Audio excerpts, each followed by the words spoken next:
की वजह से मुझे ये ट्रस्ट में प्रॉब्लम आ रहा है। और ऊपर से अगर ये मेडिकल ही इशू था तो इतने पुलिस यहाँ क्या कर रही है? और सेकेंडली हमारा फ़ोन हमें क्यों नहीं ले जाने दिया जा रहा सोनम को?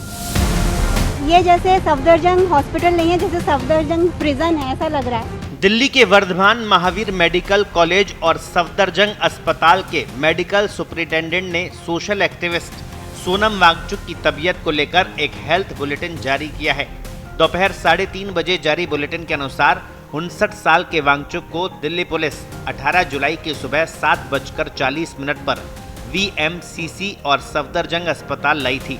अस्पताल ने बताया कि उन्होंने पिछले 20 दिन से ठोस खाना नहीं खाया था और उन्हें सामान्य कमजोरी की शिकायत के साथ भर्ती कराया गया था। सोनम वांगचुक अभी पूरी तरह होश में हैं और उनकी हालत स्थिर है। हालांकि उनके अंदरूनी अंगों और ब्लड पैरामीटर्स में महत्वपूर्ण और चिंताजनक बदलाव देखे गए हैं। सफदरजंग अस्पताल की ओर से जारी विस्तृत मेडिकल बुलेटिन के अनुसार वांगचुक को जब अस्पताल में भर्ती कराया गया था तो उनकी पल्स, ब्लड प्रेशर और ऑक्सीजन सैचुरेशन का लेवल पूरी तरह स्थिर पाया गया। डॉक्टरों ने बताया कि उन्हें बेहोशी या चक्कर आने की कोई समस्या नहीं थी।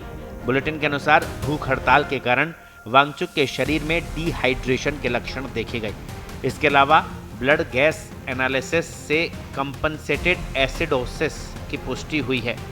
इसके अलावा मेडिकल टेस्ट में सीरम पोटेशियम का लेवल काफ़ी कम पाया गया, जबकि उनका ब्लड शुगर लेवल 78 mg/dl दर्ज किया गया, जो कि कम है। दोबारा टेस्ट करने पर भी पोटेशियम का लेवल सामान्य से कम ही रहा। डॉक्टरों के लिए सबसे बड़ी चिंता उनके शरीर में कीटोन का लेवल बढ़ना है। सुबह अस्पताल में भर्ती होने के समय उनके यूरिन में कीटोन का लेवल 1+ था। कुछ ही घंटों में यानी दोपहर 1 बजे तक ये बढ़कर 3+ हो गया। ये शरीर की गंभीर कमजोरी और अंदरूनी फैट रिजर्व के टूटने का एक बड़ा संकेत है। श्री सोनम वांगचुक हमारे हॉस्पिटल में लगभग 7:40 सुबह के समय में आए थे। वो लंबी फास्टिंग की वजह से वे थोड़ा कमज़ोर हैं, थोड़ा डिहाइड्रेशन है, बाकी उनके वाइटल पैरामीटर सारे स्टेबल हैं। उनको लगातार जांच कर रहे हैं, उनकी मॉनिटरिंग कर रहे हैं और उनका ट्रीटमेंट चल रहा है। वैसे वो फुल्ली अलर्ट है और स्टेबल है। ही इज़ फुल्ली कॉन्शियस, सारे पैरामीटर स्टेबल है। अभी हम थोड़े समय तक रखेंगे क्योंकि उनके जो इलेक्ट्रोलाइट्स हैं वो थोड़ा डिहाइड्रेशन के साइंस है उनके ब्लड रिपोर्ट में, उनको वो करेक्ट करेंगे, फिर उसका दोबारा हम रिव्यू करेंगे। जंतर मंतर से अस्पताल के बिस्तर पर लाए जाने के बाद भी सोनम वांगचुक अपनी भूख हड़ताल जारी रखने के संकल्प पर पूरी तरह अडिग है। डॉक्टरों ने मेडिकल बुलेटिन में बताया कि उनकी बिगड़ती सेहत और डिहाइड्रेशन को देखते हुए उन्हें तुरंत इंट्रावेनस फ्लूइड और ओरल रिहाइड्रेशन सॉल्यूशन लेने की सलाह दी गई थी। हालांकि सोनम वांगचुक ने डॉक्टरों की सलाह नहीं मानी। उन्होंने कोई भी फ्लूइड, ORS या किसी भी तरह की दवा लेने से इनकार कर दिया है। वे अस्पताल में बिना कुछ खाए पिए अपनी भूख हड़ताल जारी रखे हुए हैं। सफदरजंग अस्पताल प्रशासन ने कहा कि स्थिति की गंभीरता को देखते हुए डॉक्टरों की एक खास टीम 24 घंटे सोनम वांगचुक की सेहत पर नजर रख रही है।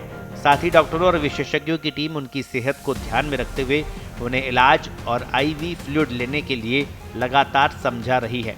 अस्पताल ने कहा कि वे मरीज को समझा रहे हैं ताकि उनकी जान को कोई खतरा न हो और स्थिति पूरी तरह से नियंत्रण में रहे।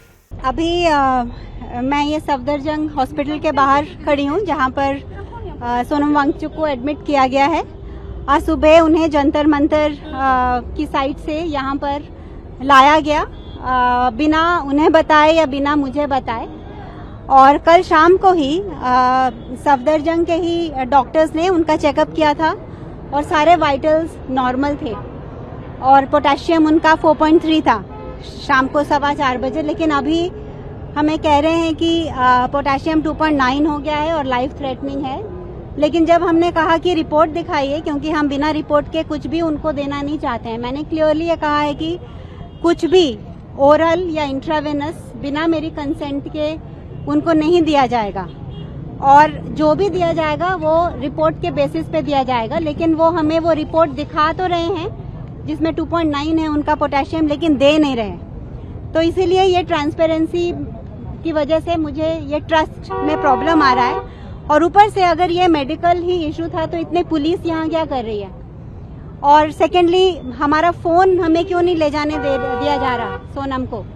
तो ये जैसे सफदरजंग हॉस्पिटल नहीं है, जैसे सफदरजंग प्रिजन है, ऐसा लग रहा है। इतने सारे पुलिस हैं उस फ्लोर पे, और जो 2.9 ये कह रहे हैं, जिसके बेसिस पे ये इंट्रावेनस देना चाहते थे पोटेशियम, जो मैंने मना कर दिया है, वो 2.9 मेडिकली पॉसिबल नहीं है कि एक ही शाम में 4.3 से 2.9 आ जाए।